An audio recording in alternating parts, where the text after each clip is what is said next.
Hi student, कैसे हैं? आशा करते हैं कि आप अच्छे होंगे। आज हम फिर हाजिर हैं क्लास 12th के अर्थशास्त्र के पार्ट 3 को लेकर। हम लोग 40 क्वेश्चन तक कर चुके हैं। आज से हम लोग 41वां क्वेश्चन को करेंगे। यदि अभी तक आप मेरे चैनल को सब्सक्राइब नहीं किए हैं तो प्लीज आप मेरे चैनल को सब्सक्राइब कर लें। चलिए बढ़ते हैं हम लोग अपने क्वेश्चन की तरफ। तो पहला हमारा क्वेश्चन है, कहता है डीजल की कीमत की वृद्धि से ट्रक की मांग होगी। एक चीज देखिए, ट्रक और डीजल दोनों क्या है, एक दूसरे का कॉम्प्लीमेंट्री गुड्स है। मतलब ट्रक में डीजल लगता है, अर्थात जब डीजल की कीमत बढ़ जाएगी तो ऑटोमेटिक ट्रक की जो मांग है वो क्या हो जाएगी, घट जाएगी। तो हमारा जो ऑप्शन होगा वो क्या होगा, ऑप्शन नंबर सी।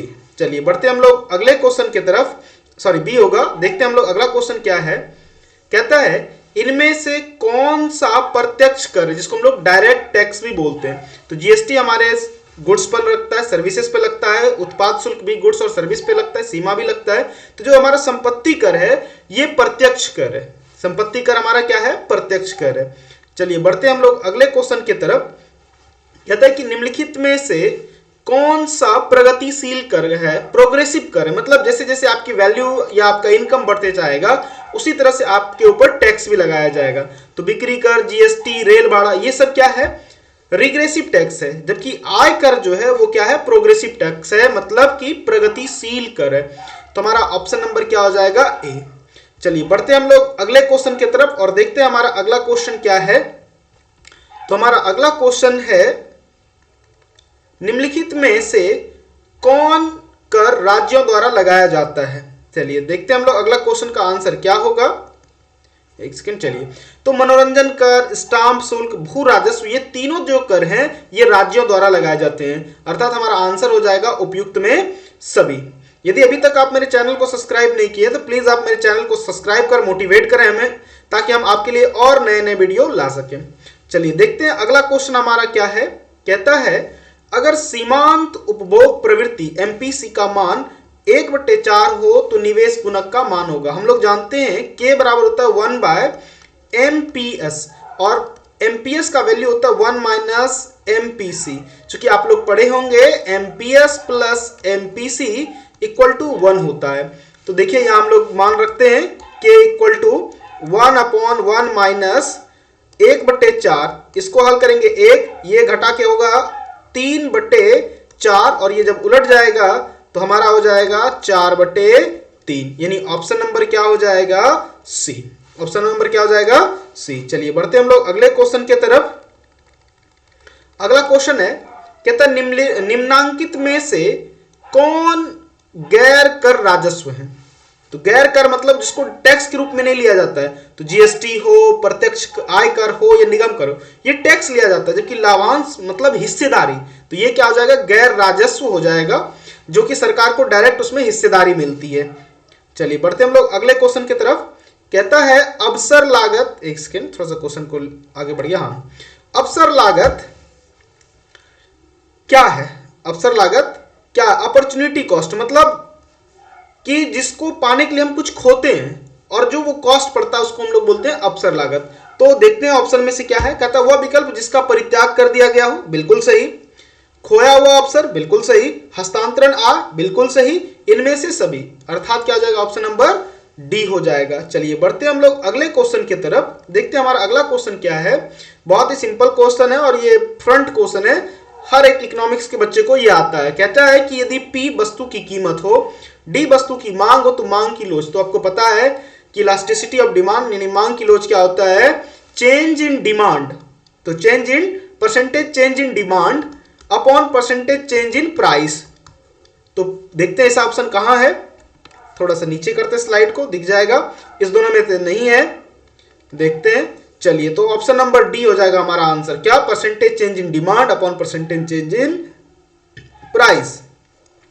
बढ़ते हम लोग अगले क्वेश्चन की तरफ। देखते हैं हमारा अगला क्वेश्चन क्या है। एक सेकंड, थोड़ा सा स्लाइड ऊपर चला गया है, थोड़ा सा नीचे लाते हैं। तब तक आप मेरे चैनल को सब्सक्राइब कर लें और हमें मोटिवेट करें कि आपके लिए और अच्छे अच्छे वीडियो लेके आए। कहता है कि चलिए, कहता है कि उदासीनता वक्र विश्लेषण निम्नलिखित में से किन प्रभावों को विश्लेषित करता है। तो केवल कीमत प्रभाव को, केवल आय प्रभाव को, केवल प्रतिस्थापन प्रभाव को, उपयुक्त में सभी। तो उदासीनता वक्र जो इंडिफरेंस कर्व है वो सभी को व्यक्त करता है। क्या करता है? सभी को विश्लेषित करता है, कीमत प्रभाव को भी, आय प्रभाव को भी, प्रतिस्थापन प्रभाव को भी और उपयुक्त में सभी। इसका मतलब है कि तीनों जब कर रहा है तो उपयुक्त में से सही। चलिए बढ़ते हम लोग अगले क्वेश्चन की तरफ। कहता है अति अल्पकाल मतलब वेरी शॉर्ट टाइम में पूर्ति वक्र होता है। तो जो पूर्ति वक्र है अल्पकाल में, उसमें हम कोई बदलाव नहीं कर सकते हैं, तो आंसर हो जाएगा पूर्णतः बेलोच, परफेक्टली इन इलास्टिक, पूर्णतः बेलोच हो जाएगा। चलिए बढ़ते हम लोग अगले क्वेश्चन की तरफ। कहता है कि किसी बाजार स्वरूप में संशोधन का सबसे अधिक कुशल आवंटन होता है। किस बाजार स्वरूप में संसाधन का सबसे अधिक कुशल आवंटन होता है? तो कुशल आवंटन केवल एक ही मार्केट में होता है, वो हमारा पूर्ण प्रतियोगिता, जहां बहुत सारे बायर्स होते हैं, बहुत सारे सेलर्स होते हैं। मतलब एक ऐसा मार्केट, एक ऐसी व्यवस्था जिसमें बहुत सारे लोग खरीदने वाले हैं, बहुत सारे लोग बेचने वाले हैं, सबको वस्तु के बारे में पता है, उसकी कीमत के बारे में पता है, यानी सारी जानकारी सेलर को भी है और बायर्स को भी है। चलिए बढ़ते हम लोग अगले क्वेश्चन की तरफ। कहता है, एक सेकेंड, थोड़ा सा, माफी चाहूंगा। कहता है एनडीपी मतलब net domestic product at market price. तो सीधा इसका सबसे सिंपल आसान जवाब है gross domestic product at market price minus घिसावट यानी डेप्रिसिएशन। तो ऑप्शन नंबर ए हो जाएगा हमारा आंसर। चलिए बढ़ते हम लोग अगले क्वेश्चन की तरफ। अगला क्वेश्चन देखते हैं। कहता है किसने कीमत निर्धारण प्रक्रिया में समय तत्व का विचार प्रस्तुत किया है? तो हमारे मार्शल साहब हैं। कौन है? हमारे मार्शल साहब हैं। उन्होंने ही कीमत निर्धारण की प्रक्रिया में समय के तत्व पर भी विचार किया है। चलिए बढ़ते हम लोग अगले क्वेश्चन की तरफ। कहता है किसी वस्तु का मानवीय आवश्यकताओं को संतुष्ट करने की क्षमता। बहुत ही सिंपल है, बहुत ही आसान है, हर एक अर्थशास्त्र पढ़ने वाले बच्चों को पता होता है। उसको हम लोग बोलते हैं उपयोगिता। क्या बोलते हैं?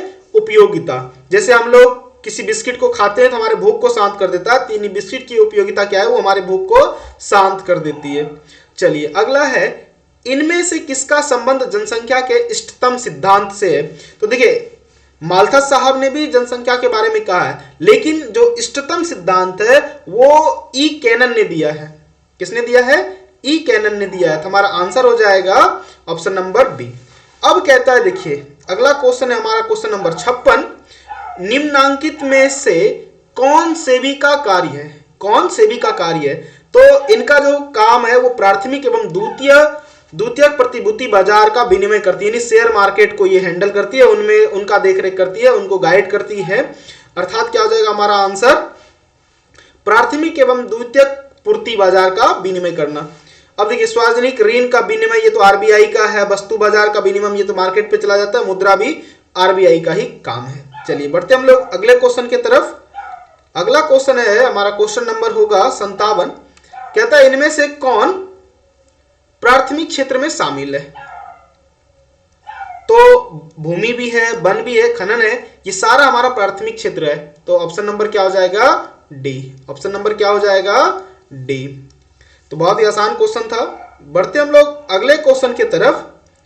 कहता है कि जब एमसी और एसी बराबर हो तो औसत लागत की ढाल हो जाएगी। देखिए कुछ ऐसा होता है, ये पहले एमसी घटता है फिर धीरे धीरे बढ़ने लगता है। तो यहां और यहां पॉइंट पे क्या होता है? एम आर बराबर एमसी होता है। यहां भी क्या होता है? एम आर बराबर एमसी होता है, सॉरी ए आर बराबर एमसी होता है। यानी ये हमारा परफेक्ट मार्केट में एवरेज प्राइस, एवरेज रिवेन्यू होता है, एवरेज कॉस्ट होता है, माफ कीजिएगा हमने गलती से लिख दिया। एक बार फिर से इसको बना लेते हैं। चलिए फिर से बनाते हैं। ये हमारा क्या हो गया? एवरेज कॉस्ट है और ये हमारा मार्जिनल कॉस्ट है। यहां और यहां जहां मिलता है तो क्या होता है? हमारा एसी शून्य होता है। क्या होता है? एसी शून्य होता है। चलिए बढ़ते हम लोग अगले क्वेश्चन की तरफ। हमारा अगला क्वेश्चन है सामान्यतया आय कर किस सिद्धांत पर आधारित होता है? तो जो कर देने की क्षमता है, एबिलिटी टू पे है, उस पर आधारित होता है। यानी कि ऑप्शन नंबर सी हो जाएगा करदान क्षमता का सिद्धांत। चलिए बढ़ते हम लोग अगले क्वेश्चन की तरफ। हमारा अगला क्वेश्चन है कहता है निम्न में कौन वस्तु कर है, निम्न में कौन वस्तु कर है। तो वस्तु पर लगने वाला कर आय कर, उपहार कर, संपत्ति कर, ये तो किसी व्यक्ति पे लगता है, जबकि अतिरिक्त उत्पाद शुल्क जिसको हम लोग बोलते हैं वो क्या है, एडिशनल एक्साइज ड्यूटी, ये वस्तु कर है। तो आज के लिए बस इतना ही रहते हैं। आज हम लोग 20 क्वेश्चन किए, फिर जल्द ही हम नए क्वेश्चन के साथ अगले वीडियो में हाजिर होंगे। तब तक के लिए बने रहिए मेरे साथ और मेरे चैनल को सब्सक्राइब करना ना भूलें। धन्यवाद।